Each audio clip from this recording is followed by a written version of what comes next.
واللہ ما طلعت شمس ولا غربت الا وانت فی قلبی. پھر آگے فرمایا من الجنت والناس، یہ جو خناس ہے یہ انسانوں سے بھی ہو سکتے ہیں اور جنوں میں سے بھی ہو سکتے ہیں. انسانوں میں بھی کچھ لوگ ہوتے ہیں جو دیکھنے میں تو انسان ہوتے ہیں لیکن کام شیطان کا کرتے ہیں.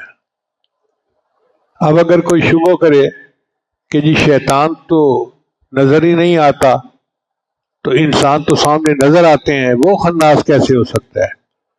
بھئی وہ خناس اس طرح ہوتا ہے کہ وہ سامنے آ کے بات کرتے ہیں اور بندے کے ذہن میں بدگمانی ڈال دیتے ہیں، ایک ہلکی سی زہر ڈال کے چلے جاتے ہیں، پھر وہ زہر کا بندہ برائی کی طرف چل پڑتا ہے.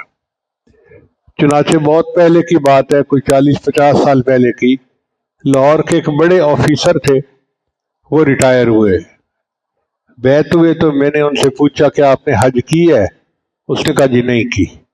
میں نے ترغیب دی کہ آپ کے اوپر حج فرض ہے، اب آپ بیمار بھی ہیں تو بہتر ہے حج کر لیں تاکہ فرائض پورے ہو جائیں. اس نے نیت کر لی، داڑھی بھی رکھ لی، نیت بھی کر لی، بڑا تیار، بڑا جذبہ.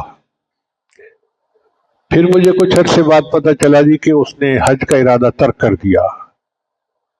میں بڑا حیران ہوا. میں نے فون پہ پوچھا بھائی حج کا ارادہ کیوں چھوڑا؟ تو اس کے رشتہ داروں نے بتایا جی اس کے بڑے بھائی ملنے آئے تھے اور انہوں نے آ کے اس کو کہا کہ دیکھ تو ہارٹ کا مریض ہے، تو نے سفر کا ارادہ کر لیا، ایسا نہ ہو کہ کہیں سڑک کے کنارے بے ہوش پڑا ہوا ہو. اور یہ فکرہ اس کے دل میں ایسا بیٹھ گیا کہ اس نے کہا جی میں حج پہ نہیں جاتا. وہ نہیں گیا. اللہ کی شان دیکھیے کہ حج کے 2 مہینے کے بعد اس کو ہارٹ اٹیک ہوا اور بغیر حج کے وہ بندہ مر گیا. تو یہ ہوتا ہے وسوسے ڈال کے چلے جاتے ہیں اور دوسرے کو گناہ کا ارتکاب کروا دیتے ہیں. اس لیے انسان بھی شیطان والا کام کرتے ہیں.